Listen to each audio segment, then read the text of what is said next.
GSTच्या बाबतीत जो उत्सव साजरा केला त्याच्यातून सरकारचं गेले 3 महिने उत्पन्न कमी झालं GSTमधलं असं दिसतं.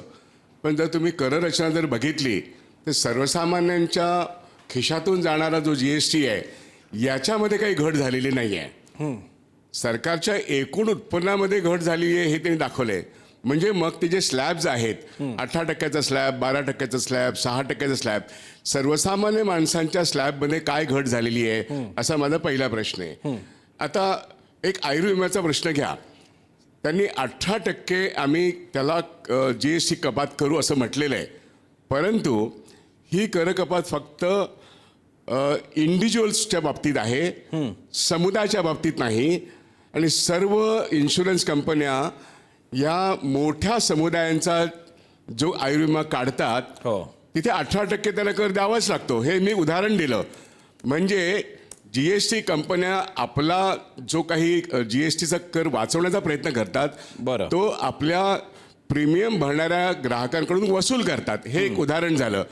तसंच जीवनावश्यक वस्तूवरती अनेक ठिकाणी तुम्ही बन आणि मस्काचं उदाहरण दिलं, ते उदाहरण अनेक ठिकाणी लागू आहे.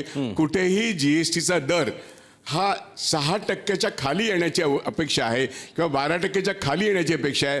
तसं झालेलं नाही आहे. आणि त्यामुळे रॉ मटेरियलवरचा GST हा कमी झालेला नाही आहे.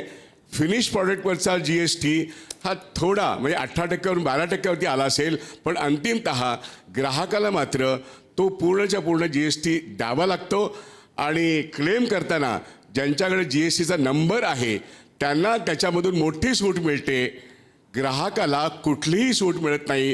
हे माझं GST विषयीचं एक पहिलं ऑब्झर्वेशन तुझ्याकडे मांडतो. 3 महिन्यानंतर त्यांनी कितीही मोठा उत्सव जाहीर केला असला तरी या देशातल्या 142 कोटी लोक GSTमध्ये करभरणा करतात. त्यांच्या खिशाला आजही चाट पडते.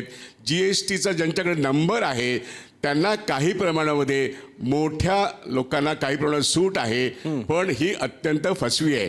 सरकारने उत्सव साजरा केला असेल पण लोकांना उत्सव साजरा करण्याची आजही तशी म्हणजे ज्याला म्हणतात संधीच मिळालेली नाही आहे. आणि ह्याच्यानंतर माझं स्पष्ट मत आहे GSTचा दर हा 6%च्या पुढे असताच कामा नये, कोणत्याही जीवनावश्यक वस्तूवरती असता कामा नये, ही माझी भूमिका आहे.